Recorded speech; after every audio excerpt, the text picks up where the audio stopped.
اللہ ہم یہ دعا کرے یا اللہ مسلمانوں کی مدد فرما اور مسلمان کو ظالم بھی نہ بنا، مظلوم بھی نہ بنا۔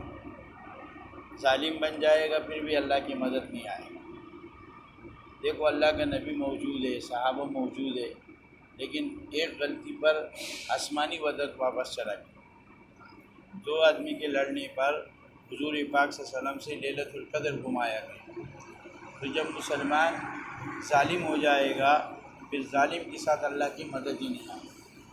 مسلمان ظالم بھی نہ ہو، مظلوم بھی نہ ہو۔ مظلوم اس کو بولتے کہ ساری دنیا کے مسلمانوں کو اللہ غالب کرے، اور غالب کرنے کا اعمال کیا ہے کہ ہر مسلمان اللہ کا بڑائی بیان کرے۔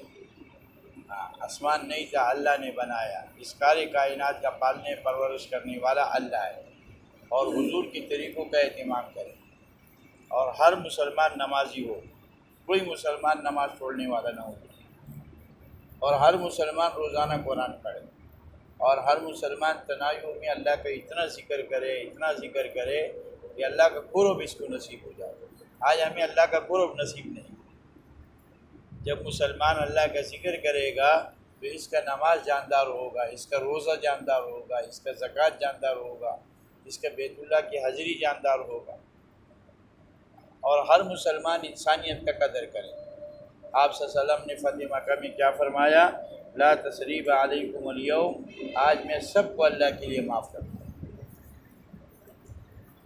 اور ہر مسلمان اللہ کی رضا کے لیے کام کرے، اغراض نہ ہو۔ ابراہیم علیہ السلام نے اللہ کے لیے کام کیا تو اللہ نے بیت اللہ کا بانی بنایا۔ موسیٰ علیہ السلام اور فرعون کے اس زمانے میں، فرعون اور اس کا بیوی ایک گھر میں رہتا ہے، فرعون نے اپنا شہرت رکھا، 70,000 بچے ذبح کیے، اور اس کی بیوی نے اللہ کی رضا کے لیے نبی کا خدمت کیا اور چپ کی اسلام لایا، تو یہ عورت حضرت محمد صلی اللہ علیہ وسلم کی جنت میں۔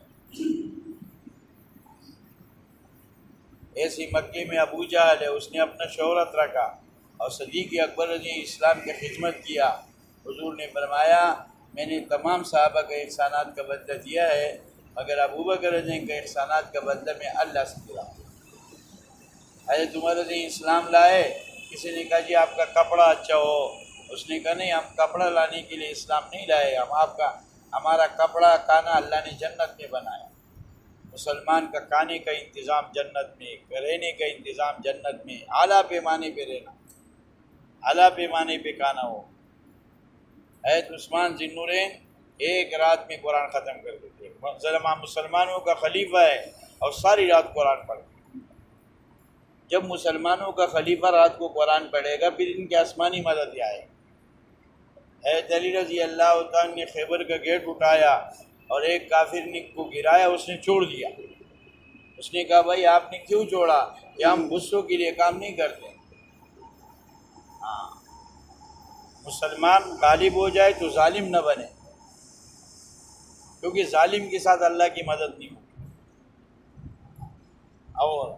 اور مغلوب ہو تو یہ اعمال کرے۔ کسریٰ کے بادشاہ نے کیسر کے بادشاہ کو خط لکھا، چین کے بادشاہ کو، کہ بھائی کچھ لوگ آ رہے روزانہ غلبہ کب آ رہے۔ اس نے کہا وہ کیا کرتے؟ کہ وہ رات کو مسلوں پہ رہتے، دن کو دعوت دیتے۔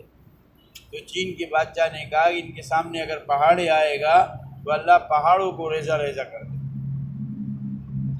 میں بھائی معذرت بھی کرتا ہوں، بیان میں لمبا کر دیتا ہوں، لیکن آپ لوگ جلدی آ جائیں تو بیان جلدی شروع ہو جائے گا۔ ابن عباس رضی اللہ عنہ کہتے ہیں حضرت جبرائیل علیہ السلام نے حضور صلی اللہ علیہ وسلم کو اطلاع دی کہ دنیا میں بہت سے فتنے ظاہر ہوں گے، بڑے بڑے فتنے آئیں گے۔ حضور کے زمانے میں فتنے آئے، صحابہ کے زمانے میں فتنے آئے۔ اسامہ کذاب صدیق اکبر رضی اللہ عنہ نے حضور صلی اللہ علیہ وسلم کی وصال کے بعد اس نے تو صدیق اکبر نے کہا اللہ کا دین میں کمی آئے اور ابو بکر زندہ رہے۔ تو ہر زمانے میں لوگ فتنے بھی آتے، جنت بھی لوگ کماتے۔ اللہ کا قدرتی نظام ہے۔ دیکھو حضور کا زمانہ بہترین زمانہ ہے، آپ نے فرمایا خیر القرون قرنی، میرا زمانہ بہترین زمانہ ہے، لیکن اسی زمانے میں ابو جہل جنت نہیں کمایا۔ تو ابن عباس رضی اللہ عنہ کہتے ہیں حضرت جبرائیل علیہ السلام نے حضور صلی اللہ علیہ وسلم کو اطلاع دی کہ دنیا میں بہت سے فتنے ظاہر ہوں گے۔ حضور صلی اللہ علیہ وسلم نے فرمایا کہ اس فتنوں سے خلاصی کا کیا صورت ہے، تو عرض کیا قرآن پاک۔ اس لیے ہم روزانہ اللہ کا قرآن پڑھیں، اپنا وقت فارغ کرے۔ اور ابھی رائیونڈ میں ایک بہت بڑا جوڑ ہو رہا ہے، اللہ پاک ان کو سارے عالم کی ہدایت کا ذریعہ بنائے۔ کل ان کا دعا ہے، اور اگلے مہینے میں ایک اجتماع ہے سن والوں کا اور مانسرے والوں کا۔ اللہ اس اجتماع کو پوری عالم کی ہدایت کا ذریعہ بنا دے، اور قیامت تک نسلوں کی ہدایت کا ذریعہ بنا دے۔ ربنا ظلمنا انفسنا وإن لم تغفر لنا وترحمنا لنكونن من الخاسرین لنكونن من الخاسرین۔ اے اللہ ہم سب کی گناہوں کو معاف فرما، اے اللہ پوری امتی مسلمانوں کی گناہوں کو معاف فرما۔ اے اللہ جتنے دنیا میں انسان ہے سب کو ہدایت عطا فرما۔ یا اللہ جتنے مسلمان دنیا سے چلے گئے، یا اللہ ان کے قبروں کو جنت کا باغ بنا۔ اے اللہ ہمیں کلمے کا یقین نصیب فرما، حضور صلی اللہ علیہ وسلم کی نماز نصیب فرما۔ اے اللہ آپ کا علم نصیب فرما۔ اے اللہ ہم سب کو بیت اللہ کی حضری نصیب فرما۔ اے اللہ کشمیر کی یعنی فلسطین کی مسلمانوں کی مدد فرما، اور یہ مسلمانوں کا پرانا قبلہ ہے، یہ مسلمانوں کی طرف واپس فرما۔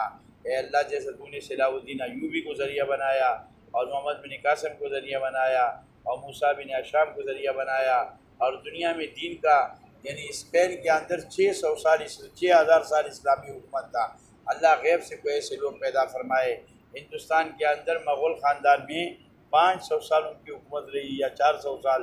اللہ تعالیٰ غیب سے ایسے مسلمانوں کی حکمرانی نصیب فرما دے، اور اللہ تعالیٰ فلسطین کے مسلمانوں کی غیب سے مدد فرما دے، اور اللہ تعالیٰ تمام مسلمانوں کی گناہوں کو معاف فرما دے، اور اللہ تعالیٰ اس ریون کے ہونے والے اجتماع کو سارے عالم کے لیے، قیامت تک نسلوں کے لیے، تمام جہانوں کی ہدایت کا ذریعہ بنا دے۔ آمین برحمتک یا ارحم الراحمین۔